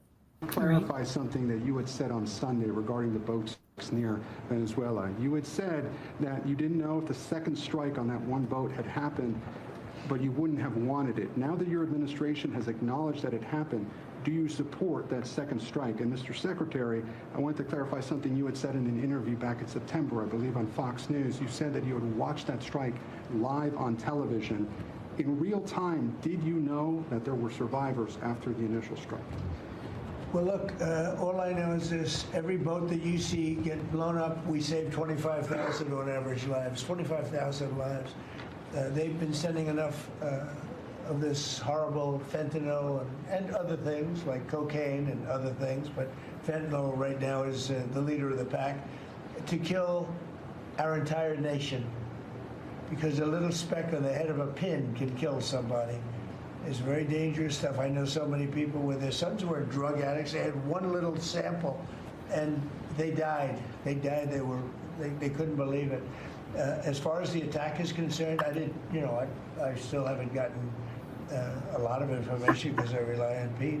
But to me, it was an attack. It wasn't one strike, two strikes, three strikes. Somebody asked me a question about the second strike. I didn't know about the second strike. I didn't know anything about people. I wasn't involved in it. I knew they took out a boat. But I would say this, they had a strike. I hear the gentleman that was in charge of that is extraordinary. He's an extraordinary person. I'll let Pete speak about him. Donald Trump, on the day of the strike that he claims he knows nothing about, tweeted, "On my orders this morning, U.S. military forces conducted a kinetic strike against positively identified Tren de Aragua narco-terrorists in the Southcom area of responsibility." He goes on to talk about how many people were killed. He goes on to give specific details about it. Now he's claiming that he's barely heard of it and didn't even know about people, just a boat. Who is responsible ultimately if war crimes were committed? The people who were giving the orders. And definitely the president is commander-in-chief. This is Secretary who had said, "I am Secretary of War," as opposed to Secretary of Defense. But I think that the Congress has a responsibility to further investigate. And the other thing, too, we always have to remember, Joy, is that Congress really is the only entity that can then approve war. And so to do things unilaterally, I think are really problematic. But until there is this accountability, again, I'm going to say it again, of these separate branches of government and their checks and balances, then this will go unchecked. It will go unchecked. Can I just ask you a theoretical question? Let's just say we the Medellin drug cartel, they get in a plane in Colombia, and they take off from Colombia, and they're not in our airspace. They're still over Colombia. And the U.S. Gets intel that on that plane are people from the Medellin cartel, and they've probably got drugs on them. Could the United States send a Hellfire missile up and blow up that plane and kill everyone on board? I don't think so. I don't think so. Because even if the intelligence says that, and we've seen some parallel situations, but I would think that there has to be more proof of that. And also that plane is still over airspace of a sovereign nation, not in international waters, certainly not over our airspace. And so I would think no. I would think no. And I would think you couldn't blow it up even if it was over our airspace. You can't just blow people up because you think they're committing a crime. You have to arrest people and try them. Like unless this is complete savagery, you just don't. It's not a video game. But I think Pete Hegseth thinks it might be. Let's talk about one instance in which the rule of law does seem to be working. This is CHA's, and it appears that Letitia James' sort of nightmare, at least for now, with this administration, this regime is over. A grand jury, a proper grand jury that sat down, that got all the information and was allowed to hear this case that the DOJ was trying to make against her, has said they will not indict. What are your thoughts? Well, I think it was the right decision. Can we back up just a couple of steps, Joy? Because I think it's important to talk about the history of how this happened. Because there was an acting U.S. attorney in that district. Because he refused to indict her, then he was forced to resign. Then we get Halligan appointed. Then she was there for 120 days, and she could not have done it. Could not have indicted her. And so the federal court said, no, these indictments have to be dismissed because she was not there properly. Why is that? 120 days, then you have to have either Senate confirmation or the federal judges in that district get to a point. She was not there properly. The indictments were thrown out. But the problem is, and this is what I'm concerned about, Joy, is that this may still not be over. that this may be another attempt, which it seems, well, not seems, it is at this point an abuse of the legal system. Yeah. There's just no other way to describe that. It is an abuse of the legal system. The courts got it right. They said that she wasn't supposed to be there. She was there illegally, and therefore that indictment should not have stood. Now, what's interesting, though, let me just also say to you that she continues to be noted as the acting attorney general in that area. And I'm telling you, these federal judges aren't having it. They have come out and said, I mean, they have blasted the DOJ on this and saying that they have not been there properly. They have circumvented the whole process of the Senate confirmation, and that this should not happen. So that's going to have all kinds of ramifications. I don't know if we have time to talk about it tonight in terms of the indictments, the charges that have been brought under their watch, not just Letitia James, not just James Comey, but what else is happening in this district under their watch. And are those going to get thrown out as well? Well, that is, please, we do have time to talk about it because you've got, okay, good. Yeah, Good. Shift. They want to add more people to the list, but you're absolutely right. You had the John Bolton case filed. You've had the James Comey case filed. I would add LaMonica McIver, who, for whatever reason, the judge has allowed that case to go forward. We're talking about a sitting member of Congress who was, shoved around by ICE, and now she's getting charged with a crime. But that's also coming out of what was supposedly an unlawful, or at least an illegitimate placement of a prosecutor where they had not been confirmed. Right. And there have been a couple of major drug cases that they are challenging it, along with the Congresswoman. And they're saying, well, wait a minute, these charges should not be brought because the person who was the prosecutor in that district was sitting there improperly. She should have never been there. And I mean, we've had two cases. Joy, look at this. We've had two cases. We've had one in New Jersey. We've had the one we just talked about in Virginia, back to back. We're talking about within a week. Mm-hmm. But yet and still, if you go on the DOJ's website right now, they are both still listed as the U.S. attorneys in those districts. And the judges are saying, no, this cannot happen. So I think we're going to see a showdown fairly soon on this issue. Now, going back to the district of the U.S. attorney in New Jersey, three-judge panel made that ruling on Monday, all right? They can still go and ask for that to be heard by a full panel. Ultimately, this is going to end up at the Supreme Court because these are not the only two U.S. attorneys that are having issues. They're not the only two. And the thing is, as you said, this could affect not just the political prosecutions, but any prosecutions that were brought into them, right? Anybody who's got a good enough lawyer to say, hey, I'm going to challenge the case against my client too, because the indicting authority is illegitimate. And that's what McIver has done, as well as these two other cases that involve drug charges have done. They've said, listen, this shouldn't happen. This was done. It wasn't done properly. And the person acting as the prosecutor was not there legally. So it should go.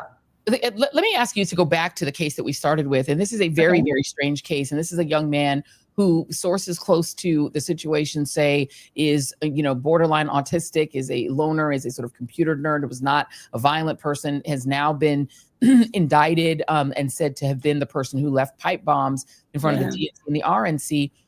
Excuse me. Donald Trump issued a blanket pardon for everyone who was involved in the January 6th insurrection. Michael Smerconish on his radio show this morning raised a very interesting question, which is, could this young man's attorney say that if he did indeed tell the FBI, if in fact that is what he said, we do not have any proof of it, but if that happened and he told the FBI that he believed that the election was stolen, could his attorney say that he falls under the scope of that pardon and that he can't be indicted?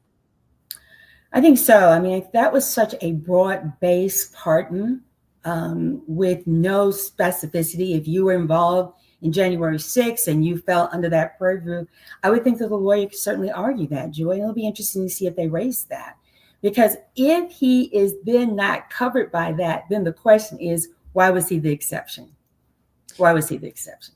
Exactly. Very interesting. Let's talk a little bit about ICE, because this is the thing that we're seeing a lot more, these really egregious, violent arrests. But one of the arrests is interesting. And it's actually, frankly, a case I could see on your show. I literally could see it. This is the arrest of the White House spokeswoman's in-law. Her relative. And it is her brother's partner. They are not in-laws really, because they weren't married. But this is somebody that's got a familial relationship with a member of the White House. What a mess. And could Caroline Leavitt end up in some way a witness in a case like this? Like it's a strange situation. I don't know that she could end up as a witness in this case, but it's going to be very interesting to see the maneuvering and to see what happens when there are connections to people in high places, as opposed to people ordinarily going about their business and being caught up in these ICE arrests. So this is going to be interesting to see how they're going to work this out, because but for that familiar connection, we wouldn't even know about her.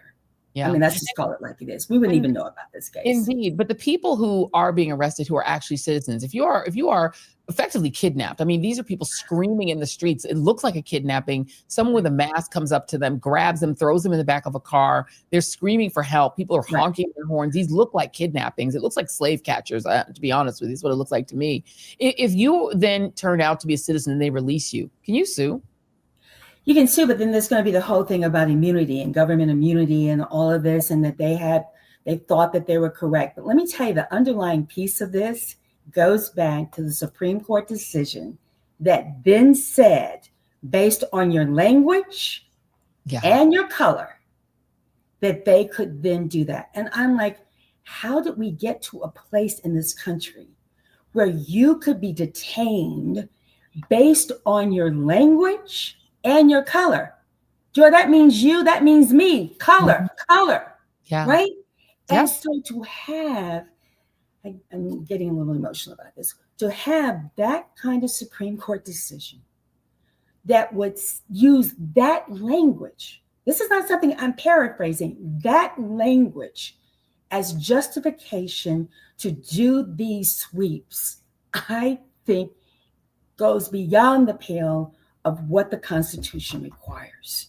And so we can do these broad sweeps. We can do it based on the fact that you look different, that your color is different, your language is different, even if I have been a citizen of this country. Where does the line stop? Where does it stop? But when you have a Supreme Court to make that kind of decision, then where are the rights? Where do people go to be able to then be safe? So maybe after 3 weeks in detention, you're able to prove that you're a U.S. citizen. Right now, I wouldn't be able to prove that I'm a U.S. citizen. I mean, I don't carry my birth certificate around. I don't even know what my birth certificate is, quite frankly. I don't need to go find it. But my point is that how do you then are able to prove? How then can you serve this country in the military and then be involved in an ICE sweep? How then can you then ever be able to prove it, particularly if you've moved? What if your parents are dead? What if your records aren't fairly available? It's not okay. It's just not okay. Oh, wait till they get rid of birthright citizenship and make that subject to the president's whim. It's going to be a wild, wild west of people having to kneel to Trump to maintain their citizenship. He'll be able to deport anyone, whether you're born here or not, because it'll be up to him whether you're a citizen or not. Like, that's a wild world. And I'm very pessimistic about the Supreme Court. Are you, as they take this case? I am very pessimistic about it because I've been watching the patterns of what's been happening in the rulings that have come out. I said, and people will disagree with me, but that's nothing new, is I said several months ago that historians will look back on this period in history, Joy. If the democracy doesn't survive, they will look back at this time in the history of this country, and it will start with the Supreme Court's decision about the presidential immunity. And I believe that. Because once that door was opened and there were no checks on that, then the erosion just continues. And what's happening now is that we're drinking out of the fire hose, frankly, because there's so much going on that we're like, what's happening today? What is happening today? And I think that people always assumed, as probably I did, as a young lawyer in law school, that democracy would always hold. But they have to be safeguards. They have to be guardrails. And the guardrails are the checks and balances, the three branches of government. That is by design. And once that doesn't function, then I think that begins the erosion of the rights that we've understood to be ours. I have to talk about this for a second, Joy, please. That this is, we talked about the states holding back on these voter rolls, like information, right? So now we have 6 more. But the irony, and irony is not strong enough a word, but I can't think of a better word, the irony to the 10th degree, is that they are now using the Civil Rights Act of 1960 to justify that they need this information. So we had 2 states originally, at Oregon and Maine, and then they added 6 more, California, New York, New Hampshire, Minnesota, Pennsylvania. Oh, I have my list. Where is it? Pennsylvania and I guess I said New York and California. So now they've added 6 more in the last couple of days, and those dates added. My understanding is there were 26 that were requested. Now the DOJ is suing the original 2 plus 6, 8 plus another 6.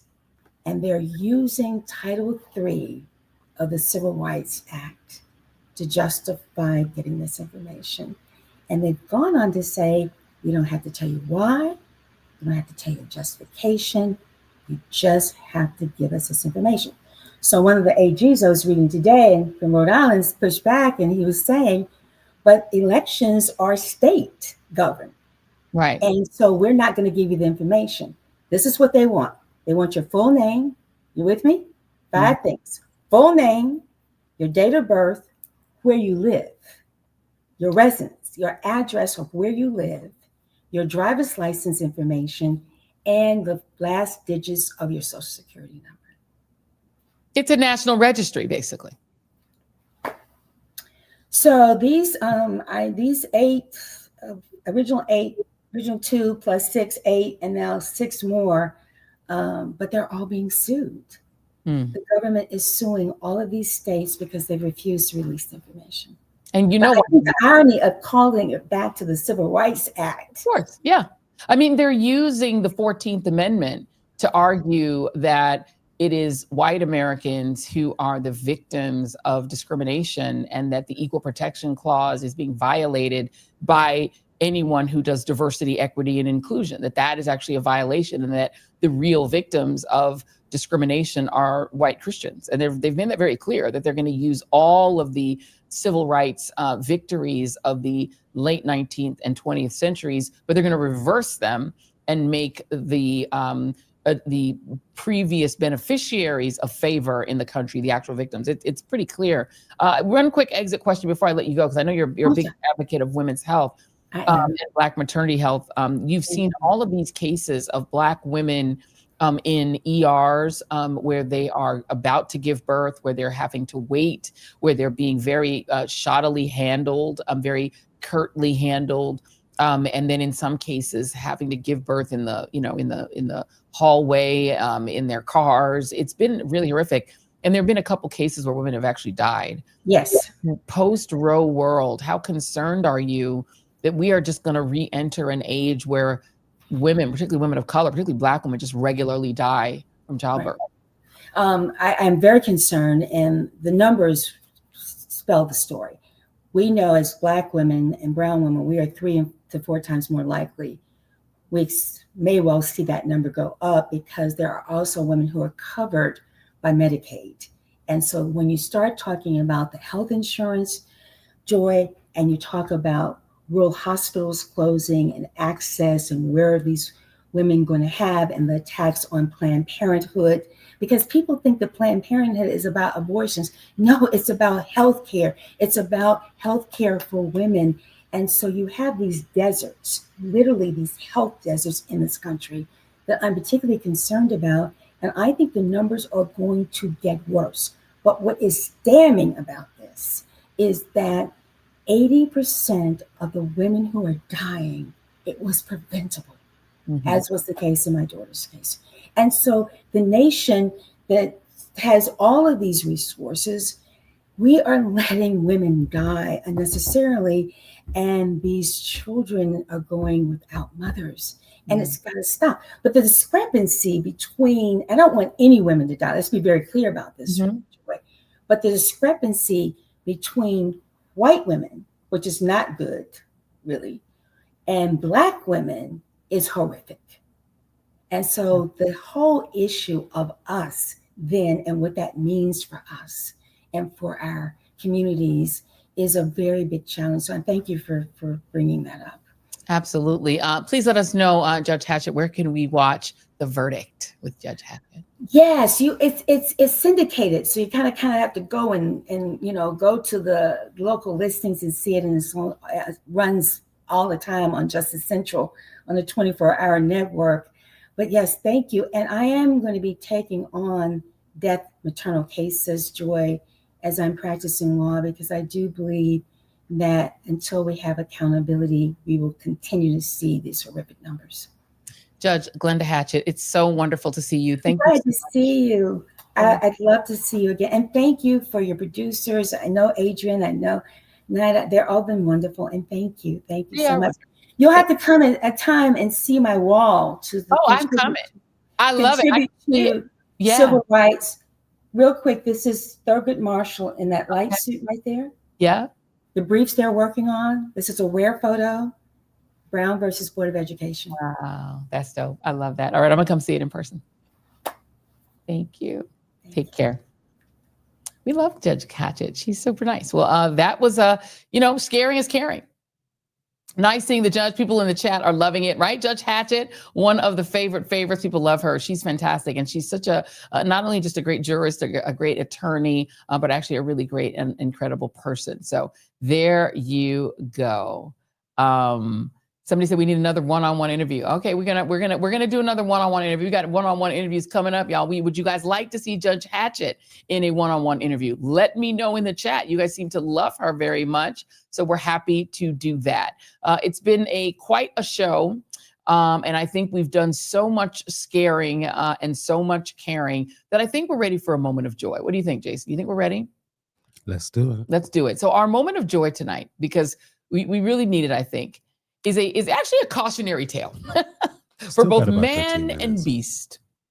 Now, for man, the cautionary tale in the note is never leave your liquor stocks at the height where the raccoons can reach them. Burglar that broke into a Virginia store was caught by police asleep in the bathroom. It gets even better. That burglar was a raccoon. Now, you're probably wondering how it ended up passed out on the bathroom floor. Here's how. This was a liquor store, and from the looks of things, that raccoon went on a serious bender. According to the police report, the drunk raccoon was taken to a shelter to sober up and to get a talking to about its poor life choices before being released on its own recognizance. Right, gin and tequila. Right by the toilet. Right by the toilet, like he was partying. The raccoon said, he said, we ain't buying it. He said, we ain't buying it. I'm just going to drink for free. And just so you guys know, the little guy was fine. Okay. He was fine.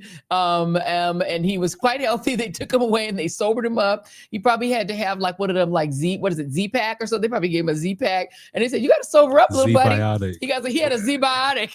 We got to ask Don Lemon about it. He had to have a Z-Biotic. Just to show you guys how much fun he had, I have to show you this. This is actually the video, the surveillance video. This is my true moment of joy because they were funny. I like that anchor man. Here's the drunk raccoon in action. The next one. Ooh.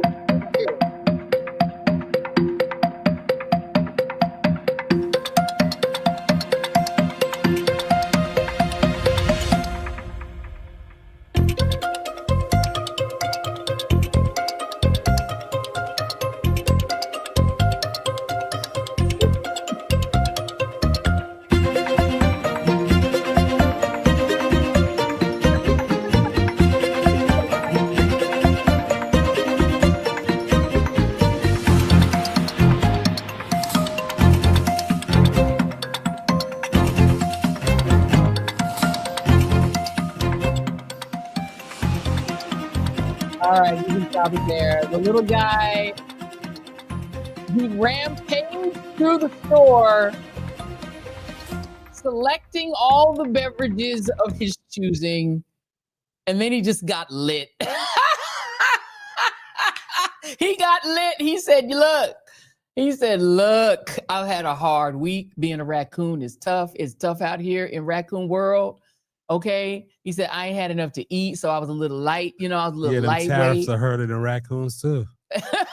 He's like, them tariffs. We ain't got free food on the docks. Them tariffs, man. He said, I can't afford this thing with the tariffs, man. I can't drink my Heineken like I really want to. So I said, I just got to go in here and take what I need. He said, I got to take what I need. They owe me all in this piece. I work hard. I don't have extra money. I work 10 shifts being a raccoon.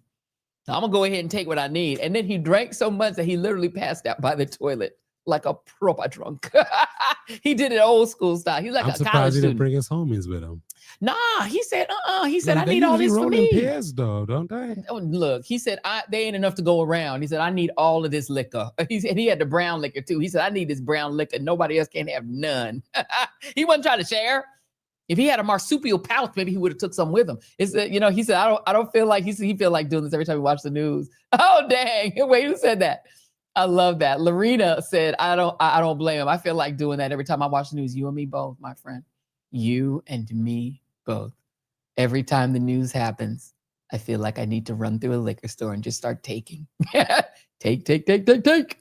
And the liquor store was probably insured, so I'm sure they were fine financially. I'm sure it didn't hurt them financially at all. I'm sure they're going to laugh about it. Oh, everyone's laughing about it. It was our moment of joy because it makes me feel joyful. I love knowing that raccoon got what he needed, that he's happy and gleeful and joyful, and that he's a happy guy. Let's make a couple of announcements. We are going to do another members-only chat coming up. I think we're going to do it next Friday. We want to have another members-only chat, and that would be for the folks on YouTube and Substack. We're going to do another members-only chat. I got a hey Soror from Karina Stooks. Hey Soror, how are you? The $1.99 in the tail. We appreciate that. So we're going to do. He said he likes Top Shelf. Who said he likes Top Shelf? Denise Brown said he likes Top Shelf, and clearly he does. He has good taste. Raccoon was like security. That's a person who really knows. They really know their stuff. If you guys don't know the story of security, that is my signature drink, which I actually invented. It is a delicious drink, but when you order it, you have to put one finger up and say security. It's a knockoff from Rachel Maddow that you ordered wrong. I did it wrong. And you took the drink. Yep, and I'll tell you guys the story. You added the ingredients yourself. I did. This is the story when we were on the set at Ms. Now, when it was called MSNBC, the artist formerly known as MSNBC. So when I'm sitting on set next to Rachel, they always station me to the right of Rachel. So I'm sitting there, and during the break, we got into my kind of drunk, says our next person. We're sitting next to each other, and we were just chatting in the break about what we like to drink. She asked me, what kind of drinks do you like? And I said, I like a Prosecco and Saint Germain. It's something I really enjoy. She said, oh, if you like a Prosecco and Saint Germain, let me tell you what this great drink is. And she called it like a captain's father or something. I can't remember the name of it. She told me the ingredients, but of course, my mind is like a sieve if I don't write things down. So I didn't write it down. I just remembered it. And so I was out to drinks with a couple of friends, including Adrian, who's part of this show. And we're out, interestingly enough, Jason, we were at the Park Hyatt, which is where Diddy got arrested, where Puffy got arrested. Are y'all watching the Diddy documentary? I'm going to leave it alone. The 50 Cent one? We were in that hotel. Okay, we were in that hotel. Love you right back. Loving all the readers. Thank you very much to Brat Get to Know. So we're sitting there at the Park Hyatt, and I tried to order the drink that Rachel recommended. I put the ingredients together. I was so proud of myself because she's an actual mixologist. Like she actually is a real mixologist. So I text her the picture of the drink, and I'm like, look at that, I made your drink. And she said, well, what are the ingredients? And I told her, and she said, that's not it. That's actually wrong. It was wrong. But I had invented in my erroneous attempts to create the drink, I had invented something myself. So I decided to name it Security, and that is the name of the drink. And what it is cognac, champagne, Saint Germain, and a maraschino cherry. It's cognac. So it's a champagne-based drink. So you start with champagne. You add your cognac. So you add what would you call it? Like a shot of cognac? Maybe half an ounce. Maybe a half an ounce of cognac. Don't do too much cognac. You have to have the good cognac. If you put the cheap stuff in there, you're going to be falling out because Wanji from the team has had the bad version of it because we used the wrong cognac. Use the cheapy cognac. It's not going to be the same. So you put your cognac in, then you add to it your Saint Germain, 1 shot of Saint Germain. Don't do too much. It's going to be too sweet. And then you throw in your maraschino cherry. And the original drink, the Maddo drink, had like grenadine in it. So you can throw a little grenadine if you want to have a little splash. It's very delicious. It's called Security. So try it. He said some yak. It's really good. Those of you in the chat, I'm getting some eyeballs from somebody, but most people are saying it's Friday. You can probably go make one right now after the show. We got about 5-10 minutes left. Absolutely. Somebody said Rachel must come for Friday. Rachel used to do a cocktail hour back in the good old days before the world was going under. Rachel's a boss bartender. Oh, she's a really good bartender. And she used to do a cocktail moment on her show. The Rachel Maddow show used to have a Friday cocktail moment. On Friday, she would actually make a drink. So we'll see if we can convince her. Let's see if she can come over from Ms. Now, come over and talk to us about alcohol and drinks and things. Because everybody needs to have an aperitif to get you through the hard times. It's tough out here, you guys. It's rough out here. And I relate to that marsupial fellow, our little guy who decided that he needed a shot. The funny thing about it, I know the president doesn't drink, but maybe he should take a shot every once in a while. That might be the problem. That maybe he needs to get lit. To take the edge off. Yeah, he might actually need. Oh, we got Jason. You're getting a shout out. He might need to drink. Maybe that's the problem. Donald Trump is apparently he's never drunk. He doesn't drink and he's never drunk. So when you see him falling asleep like that, it's not because he's inebriated. It's because he's sundowning. It's not because he's inebriated. No. He's just old and decrepit. That's why he's falling asleep. We're going to do our members only chat next week, Friday. It's going to be great. It's going to be members only. So if you're not a member yet, then please join. Make sure that you guys sign up. We're trying to also keep our chats as troll free as possible. So we really want to make sure that we're putting, thank you very much. We got a $5 in the till. Angela Porter saying, I appreciate your teaching, Joy and Jason. Blessings to you and your family. Blessings to you right back. Blessings to everybody in the chat. And yes, Rachel is an excellent mixologist. We'll see if we can one of these days get her to come on the show and talk about all things mixology and beverages. Somebody said it's the kanks. It is the kanks. Those are showing you that he ain't well. He ain't doing well. No, he's not doing well. He's not doing as well even as that cute little monster. The little animal is doing better than him. I think the raccoon is doing better than Trump. And actually the raccoon would probably be a better president. I think I'd rather have the president be the raccoon than Trump, even drunk. Even the raccoon drunk off his ass. Give me that guy to be the president. Well, at least he made it to the toilet, though. He said, time to raccoon a liquor store. Somebody says, time to raccoon a liquor store. I agree. You might want to head over to the liquor store and get you some brown liquor like he did. He made it to the toilet. He made it right to the toilet. Right? No, he didn't make it to it. He made it next to the toilet. That's when you know you had a bender. How many times have you ended up right there? Or I've ended up there back in the young days. Let me tell you something. Those are those days when you pray. You say, Lord, if you just let me get through this, I promise I'll never drink again. And the next weekend, you're right back drinking. That's that college throw up. He had that college moment where he ended up near the toilet. He didn't even make it to the toilet. He made it next to it, flat out. His arms were straight out. Legs were splayed out. He was done. He drank it all.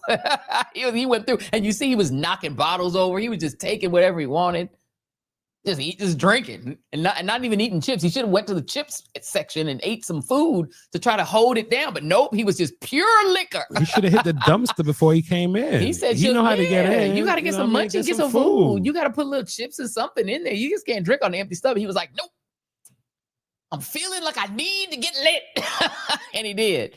But he was fine. He was fine. We're not going to worry about him. That's it. I think that's all we've got. Please make sure that you like, subscribe, and share. Somebody said the raccoon might have saw Bubba. Well, you might be on to something. Who said that? Wendy Dupree said the raccoon might have saw Bubba. I promise y'all, this is the investigative journalism that I truly want to do. I want to know who Bubba is. I need to know right now. I need to know what the relationship was. I need to know does a raccoon know who Bubba is? I'll talk to him. I'll buy you a drink, raccoon. If you know where Bubba is, promise you, I will buy you the whole liquor store. I need information. We're not talking about Bubba. Remember, we're talking about a bomber. Thank you, Nihar 6643, $50 supporting independent media. Thank you so much. We so appreciate you. That is a superstar. Jason, please give a round of applause to Nihar 6643. That was very kind. Thank you very much. Supporting independent media. Yas to the raccoon. The raccoon got a yas. Yeah. That's how I feel about the raccoon too. I love the raccoon. The raccoon is my friend. The raccoon is my good friend. We appreciate it. My drinking buddy. All right, guys. Thanks for watching the show. We will see you guys next on Monday. Have a great weekend. Be safe out there. Stay sane out there. Don't get too drunk like the raccoon. I was about to say the same thing. Don't drink too much like the raccoon. You're going to end up flat like him. You see, he ended up in the hopsicle.